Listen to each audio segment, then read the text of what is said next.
Yeti, so it seems to be showing up on the screen, so the recording is working. Okay, let's start the video. Okay. Starting a live video. Okay. Hello. It is about 2 minutes before 8. So let me just invite everybody that needs to be invited. And I've got a lot of friends, so this will take me a second.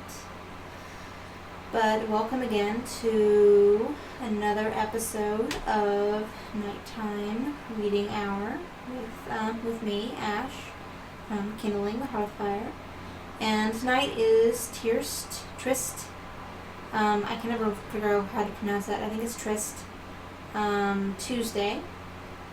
And Tryst Tuesday is generally when I read a kind of romantic book, and the one I'm reading at the moment is Persuasion by Jane Austen. And let me just finish up inviting people to the live video, which I'm doing on Facebook at the moment.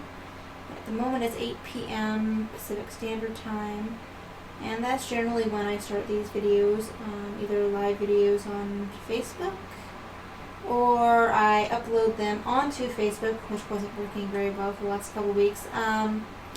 But doing the Facebook Live on my phone seems to work a lot better than doing them on my computer, because for some reason Facebook doesn't like me on my computer. And I'm getting through my friends that I'm inviting to this video. So we're going to be starting chapter 12 of Persuasion, and I usually give people about maybe 5-10 minutes to get on after I invite everyone. So that's what I'm going to be doing this time around. Try not to make it boring for everybody listening to this afterwards, because I'm also recording the audio and will be posting this to the actual podcast site.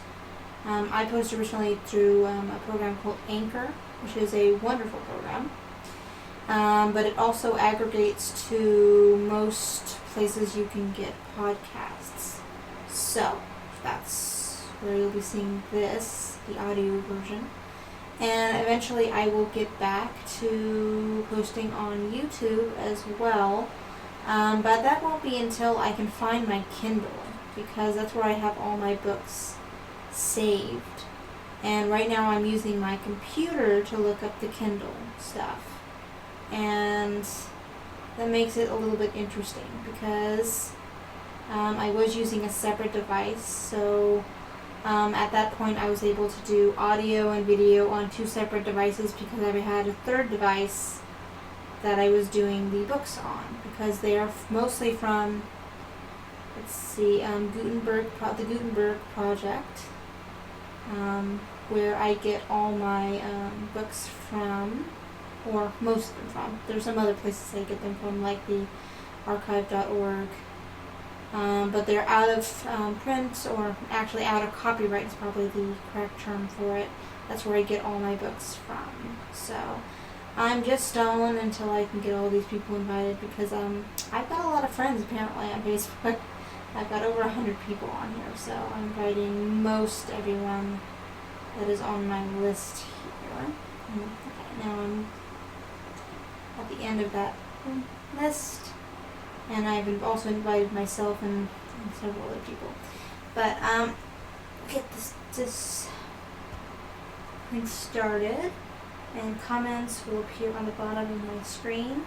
I won't be answering comments or greeting anybody while I'm doing the actual reading, but generally speaking, these first 5 or so minutes are when I'm greeting everybody and making sure everybody gets in. And the phone just dropped, but it used some memory, so that's not a big deal. No, I don't want to do that. Okay, so it's about 8:02, and I've no, that's not what I wanted you to do. Stop it. So I am looking at Persuasion on my EPUB reader, and we'll be doing chapter 12. And we just got through with Anne. She is sitting and talking with Captain Benwick. And this is what she has to say about her conversation with him. When the evening was over, Anne could not but be amused at the idea of her coming to Lyme to preach patience and resignation to a young man whom she had never seen before. Nor could she help fearing, on some serious reflection,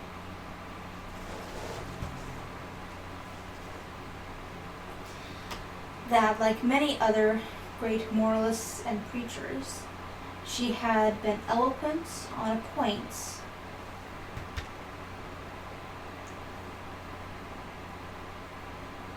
in which her own conduct would ill bear examination. Stay there. I really want to stay there. That's where we ended last week. And for some reason it keeps going off center. I'm off center apparently. It's over here so I'm just in the center of the screen. It just looks better. Also just not head in the face. But alright, giving everybody a minute or two to get on. And we're starting at chapter 12. Anne and Henrietta, finding themselves the earliest of the party the next morning, agreed to stroll down to the sea before breakfast. They went to the sands to watch the flowing of the tide, which a fine southeasterly breeze was bringing in with all the grandeur which so flat a shore admitted.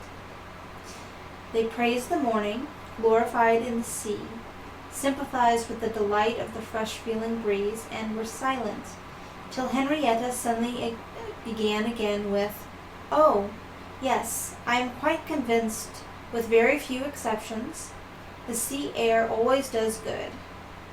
There can be no doubt of it having been of the greatest service to Dr. Shirley, after his illness, last spring 12 months. He declares himself that coming to Lyme for a month did him more good than all the medicine he took, and that being by the sea always makes him feel young again. Now I can't help thinking it a pity that he does not live entirely by the sea. I do not think he had better leave Uppercross entirely and fix at Lyme. Do not you, Anne? Do not you agree with me that it is the best thing he could do, both for himself and Mrs. Shirley? She has cousins here, you know, and many acquaintance, which would make it cheerful for her. And I am sure she would be glad to get to a place where she could have medical attendance at hand, in case of his having another seizure. Indeed, I think it quite melancholy to have such excellent people as Dr. and Mrs. Shirley, who have been good all their lives, wearing out their last days in a place like Uppercross, where, excepting our family, they seem shut out from all the world. I wish his friends would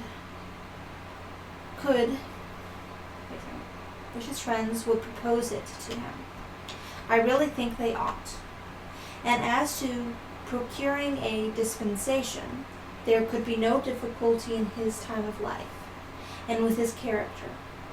My only doubt is whether anything could persuade him to leave his parish. He is so very strict and scrupulous in his notions, over-scrupulous, I must say. Do not you think, Anne, it is being over-scrupulous? Do not you think it is quite a mistaken point of conscience when a clergyman sacrifices his health for the sake of duties, which may be just as well performed by another person?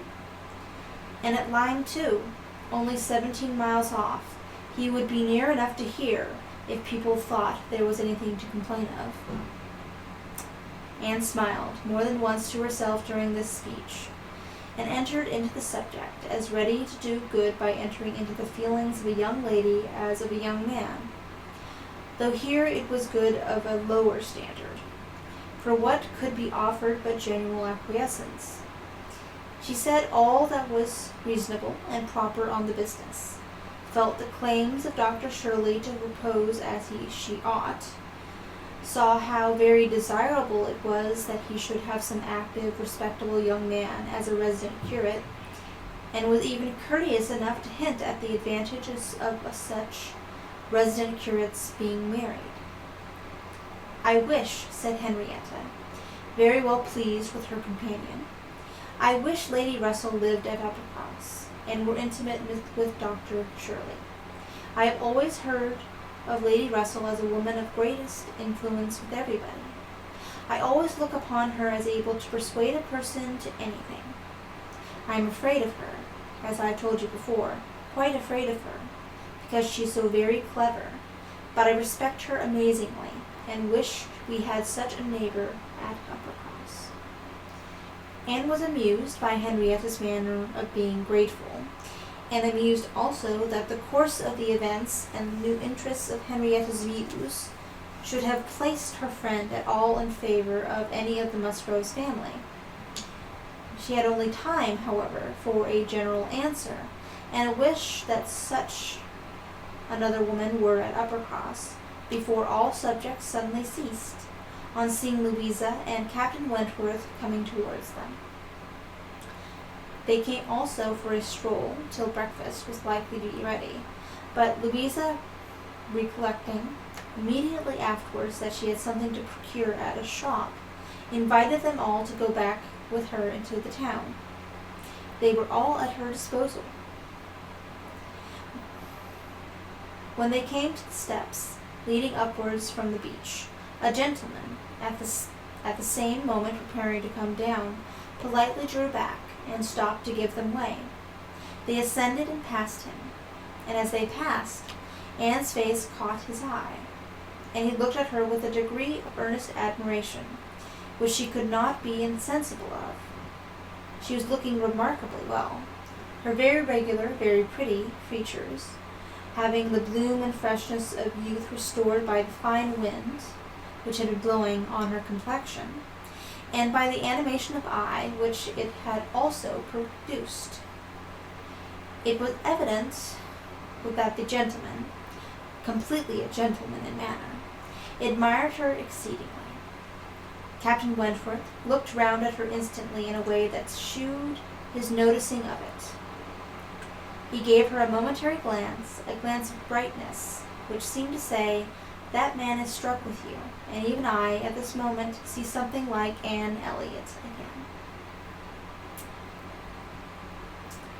After attending Louisa through her business, and loitering about a little longer, they returned to the inn, and Anne, in passing afterwards quickly from her own chamber to their dining-room, had nearly run against the very same gentleman, as he came out of an adjoining apartment. She had before conjectured him to be a stranger like themselves, and determined that a well-looking groom, who was strolling about near the two inns as they came back, should be his servant. Both master and man, being in mourning, assisted the idea. It was now proved that he belonged to the same inn as themselves, and this second meeting, short as it was, also proved again by the gentleman's looks that he thought hers very lovely, and by the readiness and propriety of his apologies, that he was a man of exceedingly good manners. He seemed about 30, and though not handsome, had an agreeable person. Anne felt that she should like to know who he was. They had nearly done breakfast, when the sound of a carriage, almost the first they had heard since entering Lyme, drew half the party to the window. It was a gentleman's carriage, a curricle, but only coming round from the stable-yard to the front door. Somebody must be going away. It was driven by a servant in mourning. The word curricle made Charles Musgrove jump up, that he might compare it with his own. The servant in mourning roused Anne's curiosity, and the whole 6 were collected to look.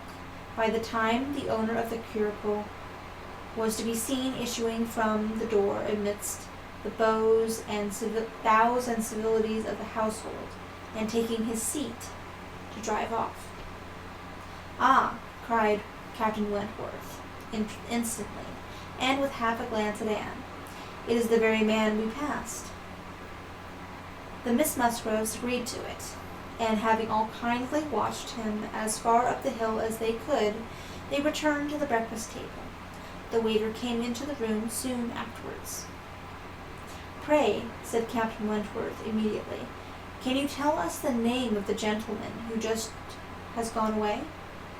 "Yes, sir, a Mr. Elliot, a gentleman of great fortune, came in last night from Sidmouth.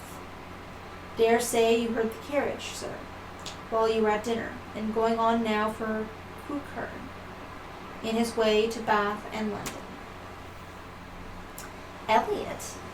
Many had looked on each other, and many had repeated the name, before all this had been through, even by the smart rapidity of the waiter.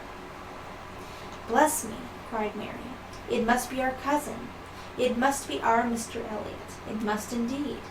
Charles, Anne, must not it? In mourning, you see, just as our Mr. Elliot must be. How very extraordinary! In the very same inn as us. Anne, must not it be our Sir Elliot, my father's next heir? Pray, sir, did you not hear his servant say whether he belonged to the Kelnish family?" "No, ma'am, he did not mention no particular family, but he said his master was a very rich gentleman, and would be a baronet some day." "There, you see," cried Mary in an ecstasy, "just as I said, heir to Sir Walter Elliot. I was sure that would come out, if it was so. Depend upon it, that it was circumstance which his servants take care to publish, wherever he goes. But, Anne, only conceive how extraordinary! I wish I had looked at him more. I wish we had been aware in time who it was, that he might have been introduced to us. What a pity that we should not have been introduced to each other. Do you think he had the Elliot countenance? I hardly looked at him. I was looking at the horses. But I think he had something of the Elliot countenance. I wonder the arms did not strike me. But I think he had something. Oh, the great coat was hanging over the panel, and hid the arms.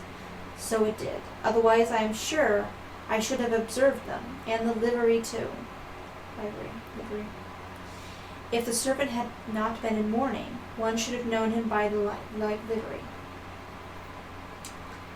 Putting all these very extraordinary circumstances together," said Captain Wentworth, "we must consider it to be the arrangement of Providence that you should not be introduced to your cousin."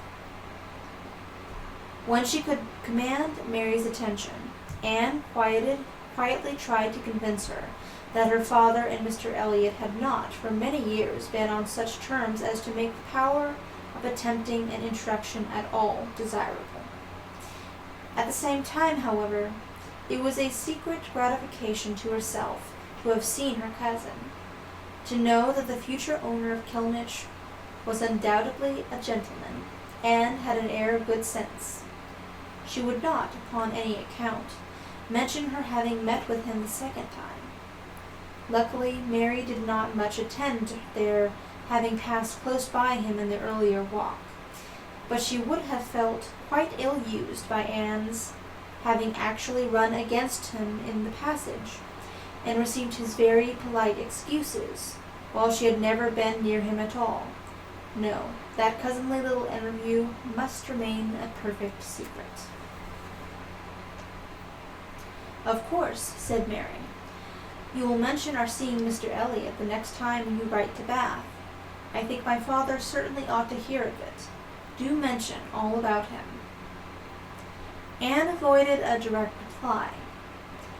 but it was just the circumstance which she had considered as not merely unnecessary to be communicated, but as what ought to be suppressed.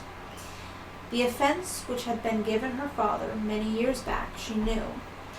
Elizabeth's particular share in it she suspected, and that Mr. Elliot's idea always produced irritation in both was beyond a doubt. Mary never wrote to Bath herself. All the toil of keeping up a slow and unsatisfactory correspondence with Elizabeth fell on Anne. Anne found Captain Benwick getting near her as soon as they were all fairly in the street. Their conversation the preceding evening did not disincline him to seek her again. As they walked together some time, talking as before of Mr. Scott and Lord Byron, and still as unable as before, and as unable as any other two readers, to think exactly alike of the merits of either, till something occasioned an almost general change amongst their party, and instead of Captain Benwick, she had Captain Harville by her side. "Miss Elliot," said he, speaking rather low, "you have done a good deed in making that poor fellow talk so much. I wish he would have such company oftener. It is bad for him, I know, to be shut up as he is, but what can we do? We cannot part." "No," said Anne, "that I can easily believe to be impossible. But in time, perhaps, we know what time does in every case of affliction, and you must remember, Captain Harville, that your friend may yet be called a young mourner. Only last summer, I understand." "Aye, true enough," with a deep sigh, "only June." "And not known to him, perhaps, so soon." "Not till the first week of August, when he came home from the Cape. Just made into the Grappler. I was at Plymouth, dreading to hear of him. He sent him letters, but the Grappler was under orders for Portsmouth. There the news must follow him, but who was to tell it? Not I. I would as soon have been run up the yardarm. Nobody could do it, but that good fellow," pointing to Captain Wentworth. "The Laconia had come into Plymouth the week before. No danger of her being sent to sea again. He stood his chance for the rest, wrote up for leave of absence, but without waiting the return, travelled night and day until he got to Portsmouth. Rode up to the Grappler that instant, and never left the poor fellow for a week. That's what he did, and nobody else could have saved poor James. You may think, Miss Elliot, whether he's dear to us." Anne did think on the question with perfect decision, and said as much in reply as her own feeling could accomplish, or as his seemed able to bear, for he was too much affected to renew the subject, and when he spoke again, it was of something totally different.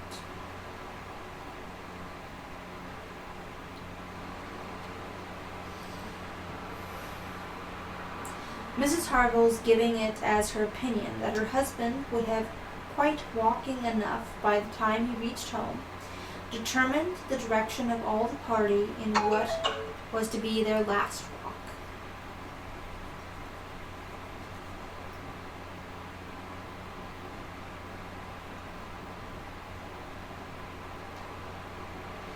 They would accompany them to their door, and then return and set off themselves.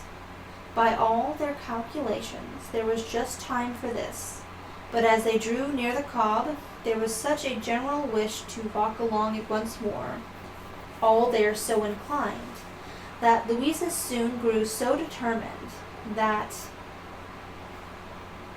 the difference of a quarter of an hour, it was found, would be no difference at all.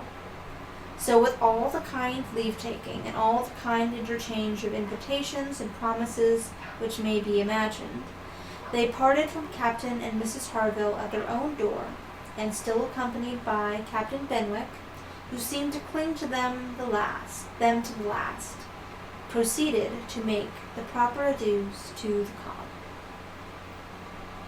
Anne found Captain Benwick again drawing near her. Lord Byron's dark blue seas could not fail of being brought forward to their present view, and she gladly gave him all her attention as long as attention was possible. It was soon drawn, perforce, another way.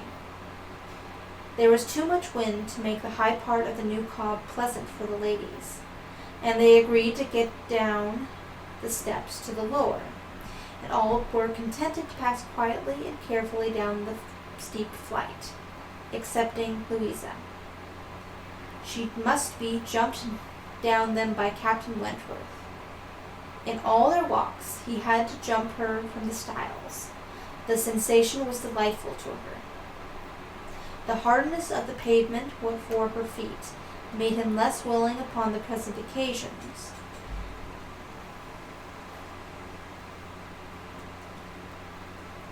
He did it, however.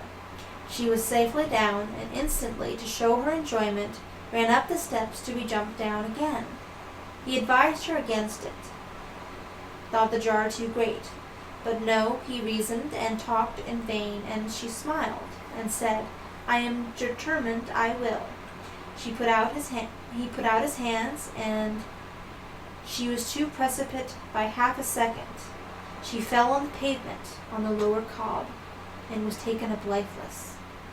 There was no wound, no blood, no visible bruise, but her eyes were closed. She breathed not. Her face was like death.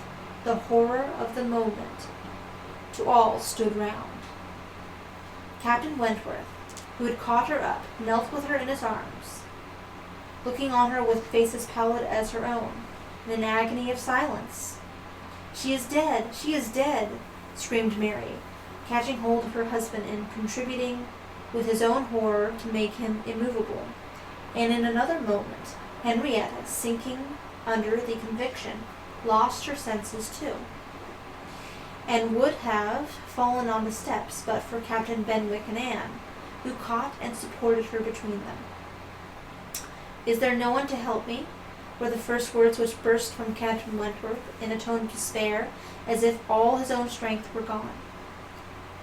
"Go to him," cried Anne. "For heaven's sake, go to him. I can support her myself. Leave me, and go to him.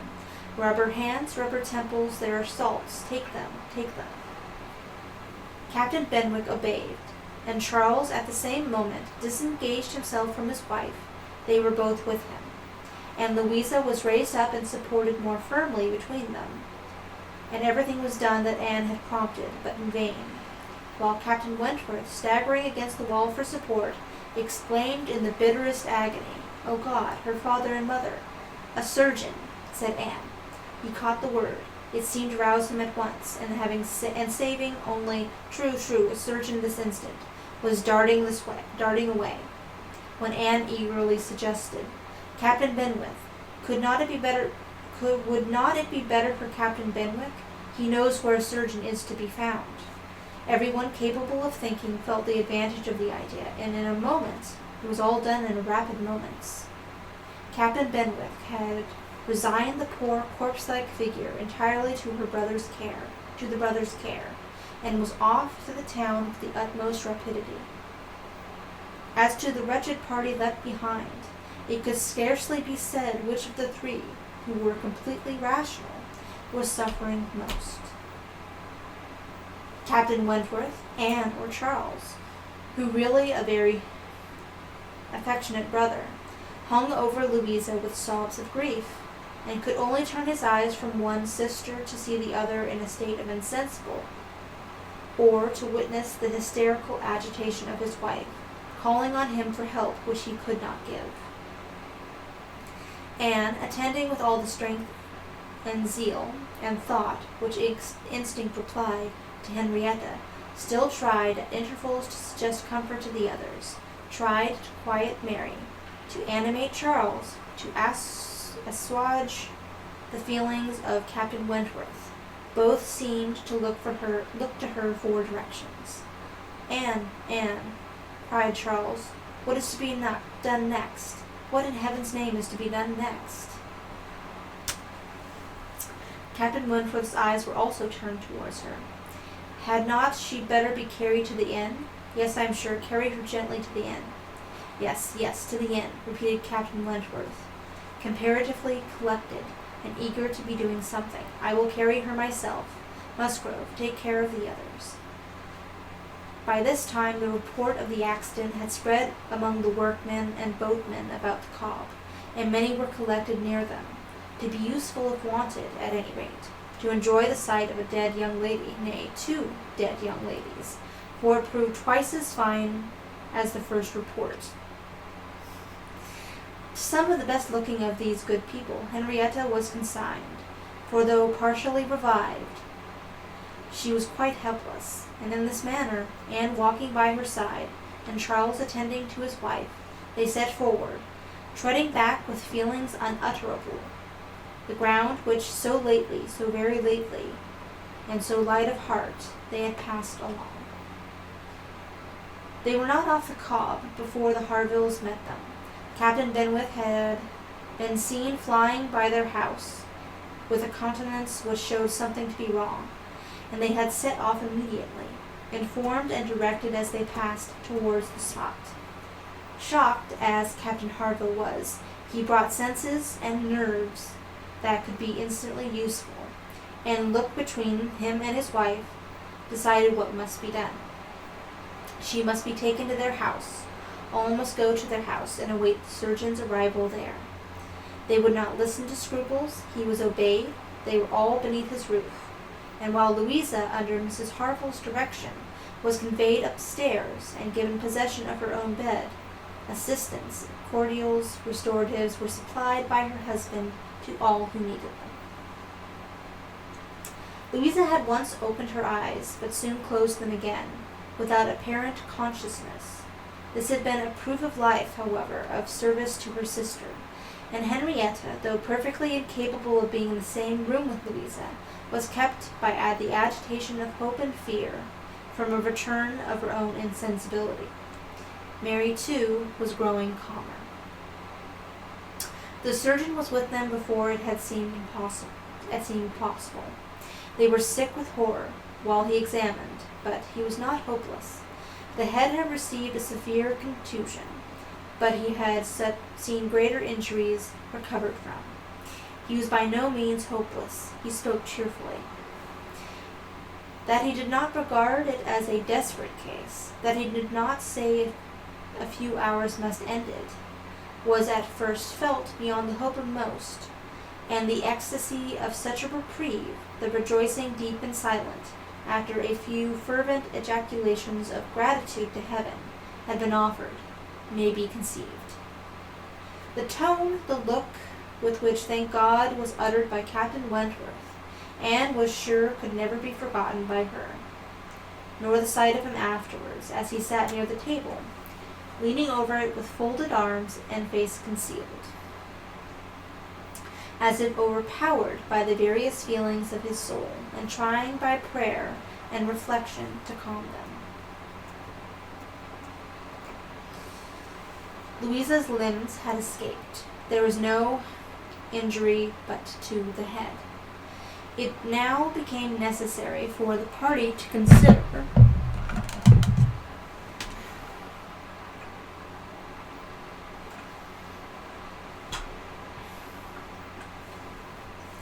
what was best to be done as to their general situation. They were now able to speak to each other and consult.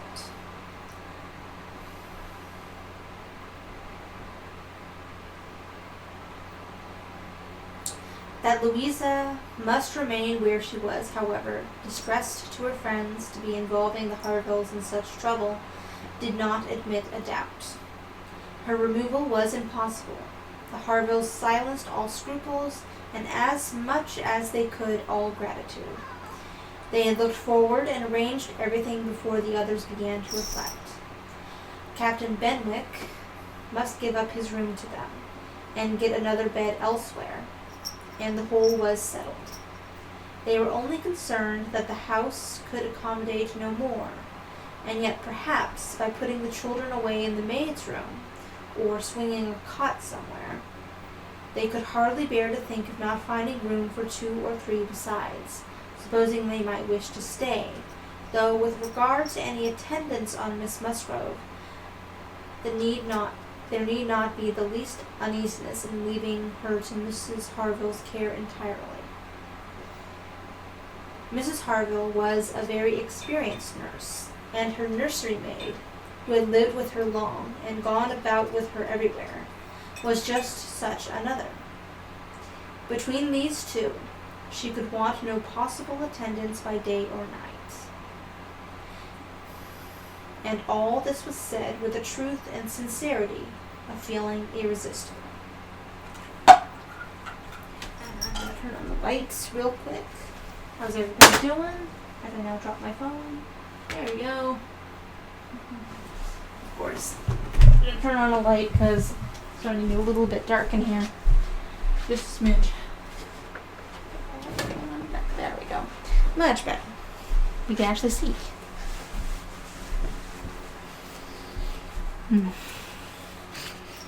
There might be a skunk outside or something. Anyway. Alright.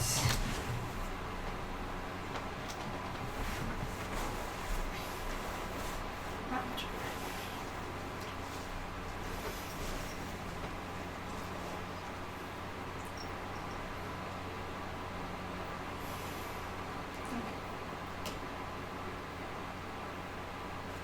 Charles, Henrietta, and Captain Wentworth were the 3 in consultation, and for a while it was only an interchange of perplexity and terror. Uppercross, the necessity of someone's going to Uppercross, the news to be conveyed, how it would be broken to Mr. and Mrs. Musgrove, the lateness of the morning, an hour already gone since they ought to have been off, the impossibility of being in tolerable time. At first they were capable of nothing more to the purpose than such exclamations, but after a while Captain Wentworth, exerting himself, said, "We must be decided, and without the loss of another minute. Every minute is valuable. Someone must resolve to being off for Uppercross instantly. Musgrove, either you or I must go." Charles agreed, but declared his resolution of not going away. He would be as little encumbrance as possible to Captain and Mrs. Harville, but as to leaving his sister in such a state, he never ought, nor would. So far it was decided, and Henrietta at first declared the same. She, however, was soon persuaded to think differently. The usefulness of her staying, she who had not been able to remain in Louisa's room, or to look at her, without sufferings such which made her worse than helpless. She was forced to acknowledge that she could do no good, and yet was still unwilling to be away, till, touched by the thought of her mother and father, she gave it up. She consented. She was anxious to be at home. The plan had reached this point when Anne, coming quietly down from Louisa's room, could not but hear what followed, for the parlor door was open. "That it is settled, Miss Musgrove," cried Captain Wentworth, "that you stay, and that I will take your care of your sister home. But as to the rest, as to the others, if one stays to assist Mrs. Harville, I think it need only be one. Mrs. Charles Musgrove will, of course, wish to get back to her children, but if Anne will stay, no one so proper, so capable as Anne."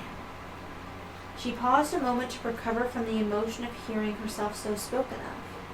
The other 2 warmly agreed with what he said, and then she appeared. "You will stay, I am sure, you will stay and nurse her," cried he, turning to her and speaking with a glow, and yet a gentleness, which seemed almost restoring the past. She colored deeply, and he recollected himself and moved away. She expressed herself most willing and ready, happy to remain. It is what she had been thinking of, and wishing to be allowed to do. A bed on the floor in Louisa's room would be sufficient for her. if Mrs. Harville would but think so.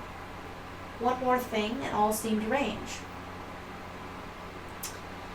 Though it was rather desirable that Mr. and Mrs. Musgrove should be previously alarmed by some share of delay, yet the time required by Uppercross horses to take them back would be a dreadful extension of suspense, and Captain Wentworth proposed, and Charles Musgrove agreed, that it would be much better for him to take a chaise from the inn, and leave Mr. Musgrove's carriage and horses to be sent home the next morning early, when there would be further advantage of sending an account of Louisa's night.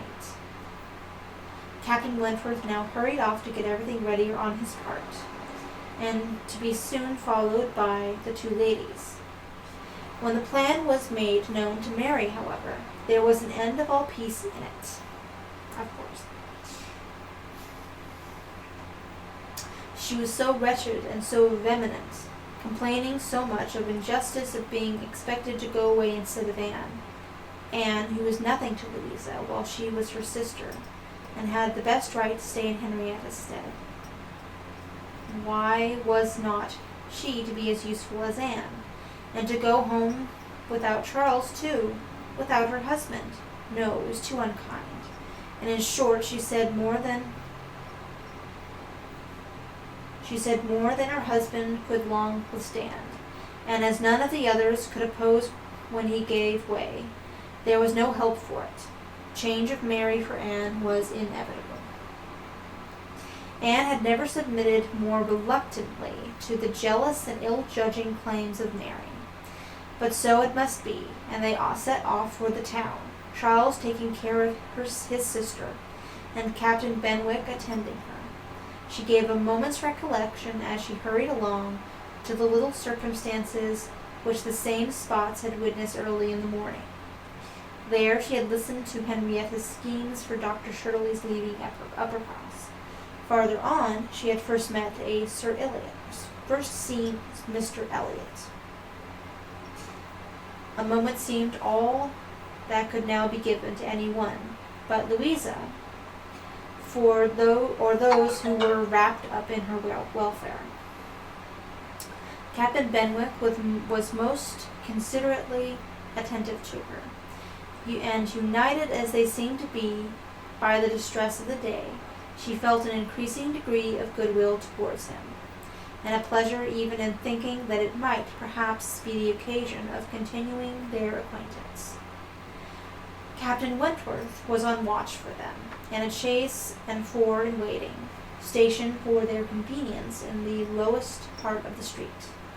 But his evident surprise and vexation at substitution of one sister for the other, the change in his countenance, the astonishment, the expressions begun and suppressed, with which Charles was listened to, made but a mortifying reception of Anne, or must at least convince her that she was valued only as she could be useful to Louisa. She endeavored to be composed and to be just, without emulating the feelings of an Emma towards her Henry. She would have attended on Louisa with a zeal above the common claims of regard for his sake, and she hoped he would not long be so unjust as to suppose that she would shrink unnecessarily from the office of a friend. In the meanwhile she was in the carriage. He had handed them both in, and placed himself between them, and in this manner, under these circumstances, full of astonishment and emotion to Anne, she quitted Lyme. How the long stage would pass, how it was to affect their manners, what was to be their sort of intercourse, she could not foresee. It was all quite natural, however. He was devoted to Henrietta, always running towards her, and when he spoke at all, always with the view of supporting her hopes and raising her spirits. In general, his voice and manner was studiously calm. To spare Henrietta from agitation seemed the governing principle. Once only, when she had been grieving over the last ill-judged, ill-fated walk to the Cobb, bitterly lamenting that it had been thought of, he burst forth, as if wholly overcome. "Don't talk of it, don't talk of it, oh God!" that I had not given way to her at that fatal moment, had I done as I ought, but so eager and so resolute, dear sweet Louisa. Anne wondered whether it ever occurred to him now to question the justness of his own previous opinion as to the universal felicity and advantage of firmness of character, and whether it might not strike him that, like all other qualities of the mind, it should have its proportions and limits. She thought it could scarcely escape him to feel that a persuadable temper might sometimes be just as much in favor of happiness as a very resolute character. They got on fast. Anne was astonished to recognize the same hills and the same objects so soon. Their actual speed, heightened by some dread of the conclusion, made the road appear but half as long as the day before. It was growing quite dusk, however, before they were in the neighborhood of Uppercross, and there had been total silence among them for some time. Henrietta leaning back in the corner with a shawl over her face, giving the hope of her having cried herself to sleep. When they were going up their last hill, Anne found herself all at once addressed by Captain Wentworth. In a low, cautious voice, he said, "I have been considering what we had best do. She must not appear at first. She could not stand it. I have been thinking whether you had not better remain in the carriage with her, while I go in and break it to Mr. and Mrs. Musgrove. Do you think that is a good idea, good plan?" She did. He was satisfied, and said no more. But the remembrance of the appeal remained a pleasure to her, as a proof of friendship, and of deference for her judgment a great pleasure, and when it became a sort of parting proof, its value did not lessen.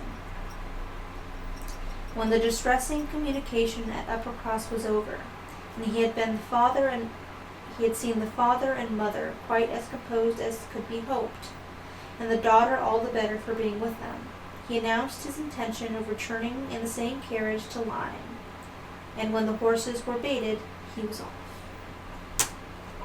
And that is the end of chapter 12, and apparently it's also the end of volume 1. Apparently Persuasion came in a couple different volumes originally. But next Tuesday, same time, same place, we'll be coming back to chapter 13. Chapter 13. I want to thank you everyone for popping on and popping in and enjoying, at least hopefully, this reading of the chapter 12 of Persuasion. So, hope you have a good evening. I hope to see you not tomorrow, but Thursday with Trippy Thursday, which is once again going to be another chapter of The War of the Worlds. And that will once again be at the same time, 8 p.m. On Facebook Live, and also we'll be loading up the audio onto my my podcast as well on pretty much any podcast place that you can think of, like Apple Podcasts. Podbean will have it up there too, and Anchor, and a couple other places as well. So, thank you everyone for popping in, and I hope everybody has a good evening, and we'll see you on Thursday.